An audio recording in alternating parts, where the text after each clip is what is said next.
What is up, guys? Chris Barr of the First Productions here, and welcome back to the train room. It has been a hot minute since we've been down here, but we got a lot of major updates and a couple things that I want to show you guys.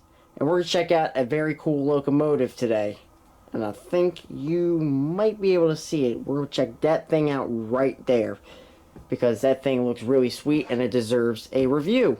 So, yeah, guys, before we begin the review on the locomotive, I do want to point out a few major updates that we have done to the layout. First of all, this might have been old, but I'm going to point it out again. We have these computer printed papers of Norfolk Southern, Conrail, all these major Class 1 railroad logos on the wall. I feel like that adds a nice touch. But what is definitely new is this. We have a Cass Scenic Railroad crossing sign.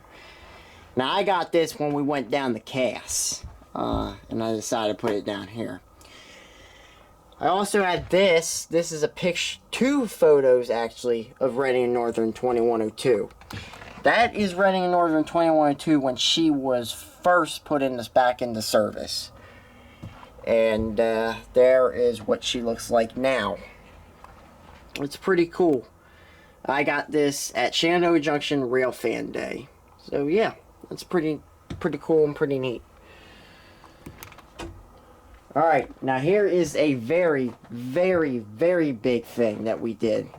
We had to redo the Polar Express loop, or the upper loop, I should say. It was so poorly done. I can't even explain how wrong and how poorly done it was. Every time you would run the train, even at 60, the train would derail, and thank God. By derailing, I mean it would fly off the track and just hit anything in its path. It was devastating.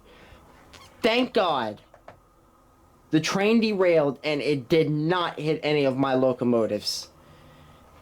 Thank God it didn't hit the Norfolk Southern engine, and thank God it didn't hit my Conrail GP20. Because if it did, there would definitely be catastrophic damage to these two engines if it did hit them. But thank God it did not. That's why I said we have got to redo this. It is so poorly done.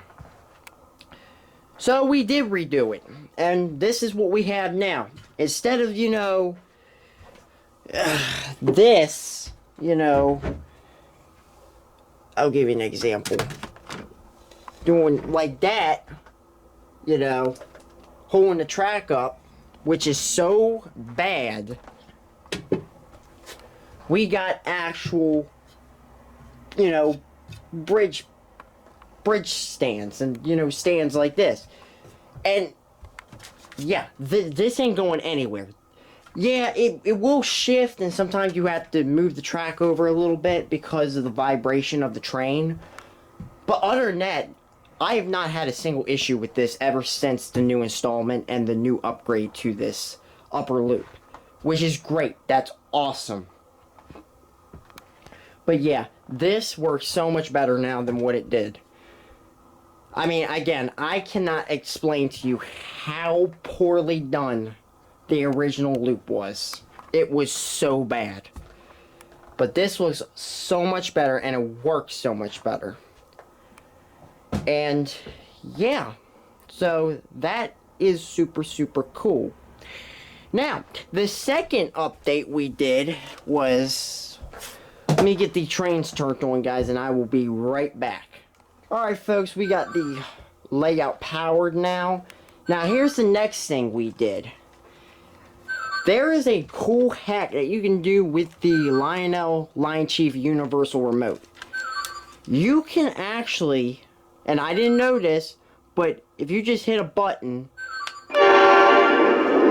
you can lash up locomotives. Which means, what that means is, you can run two engines at the same time.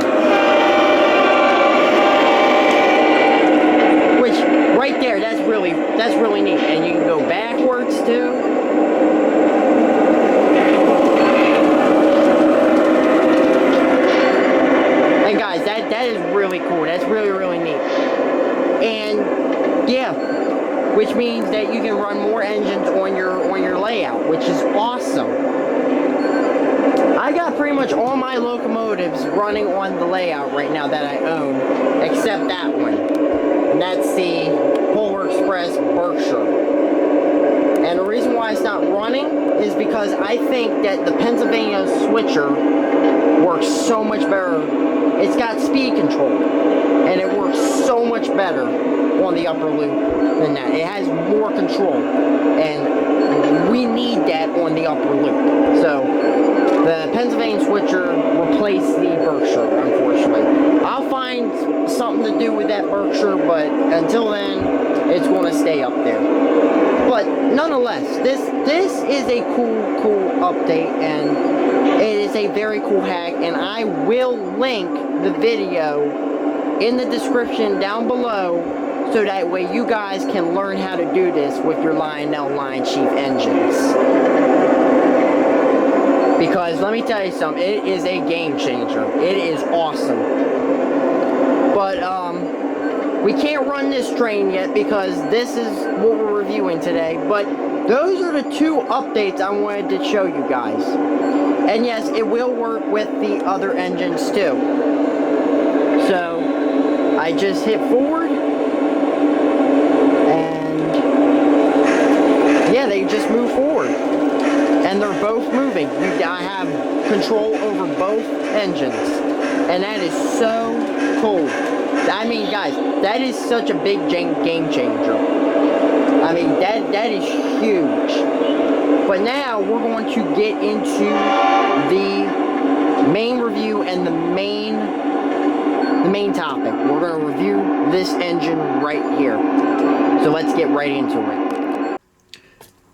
Okay guys, down on the layout now. Today we are taking a look at this Lionel Lionchief Plus 2.0 Baltimore and Ohio or B&O Pacific type steam locomotive. Now, I have got to say, this thing is so good looking. It is absolutely splendid. And I tell you, with Lionchief, this is as close as you're getting to Legacy without it being Legacy. Because this thing rides like a dream. It runs like a dream. It's fantastic. I've ran it a few times, and this engine is a blast. So yes, why don't we take a closer look at it, shall we? Taking a look at this beautiful masterpiece now. Oh my god. This thing weighs a ton, by the way. This definitely has some weight to it. I will definitely tell you this. You could definitely not run this thing on the upper loop. I would be too scared to, because of how heavy this is. But oh my god, this thing is gorgeous. 5215 was actually a real Pacific locomotive on the B&O. And it doesn't quite look like this, but again, I can't go wrong. This thing is so gorgeous looking. It's beautiful. I cannot go wrong. And man, that is so cool looking. The wheels, just look at the detail on this thing. Take a look at the engine. There are the wheels, the front, the light, and this thing's also got, man, I'll tell you what.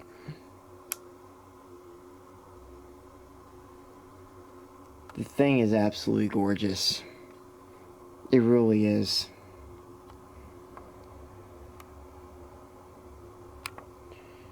There's a tender. Says Baltimore and Ohio on there. Yeah, guys, this is really beautiful.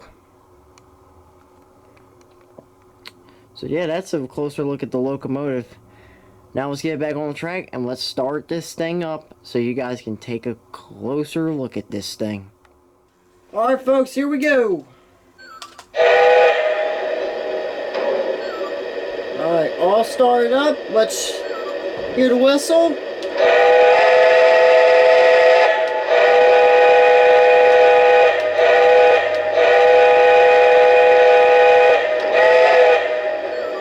Yeah, that sounds pretty nice.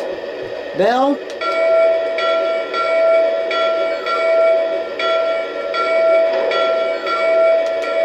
That sounds pretty good too. Let's listen to the crew talk. Dispatcher, my train's made up. Am I clear? Over. Please hold. Getting your route line now. Out. That's pretty cool. Well, we just heard the dispatcher say we weren't allowed to move yet, so we're going to wait a minute. Now we're going to hit Dispatcher, my train's made up. Am I clear? Over. Clear to proceed east from where you stand at track speed. Out. Alright, here we go.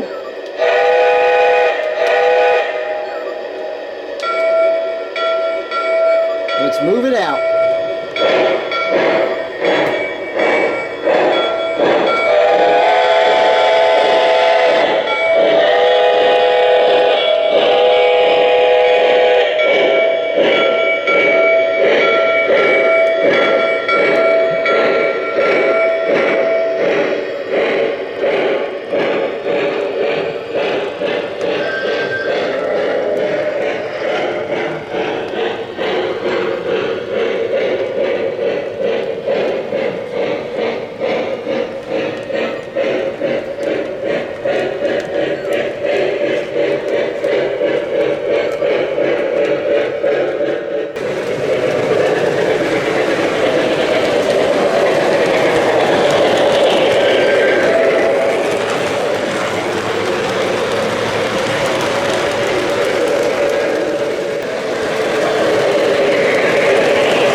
basically all that's new with the train layout.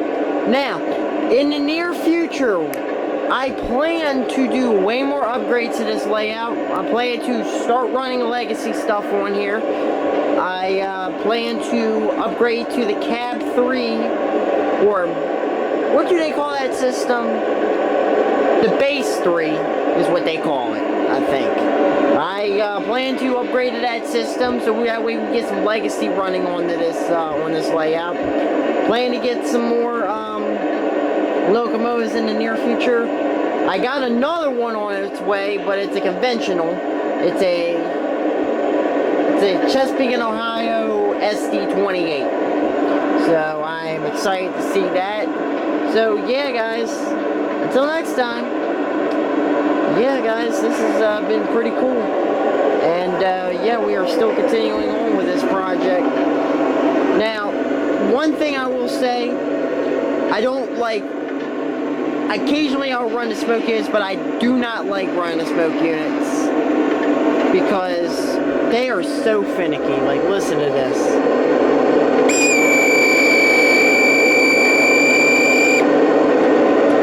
Smoke unit needs oil on the Conrail engine. Everything else runs fine, just that needs to be oiled. And I just noticed something on the B&O engine. It's either one of the pieces fell out of the light. You can see it there. Yeah, it came like that, but I'm not worried about it. Also, this came out, so we'll put that back in real quick. But yeah, that is a fantastic engine. I love running it. It sounds awesome.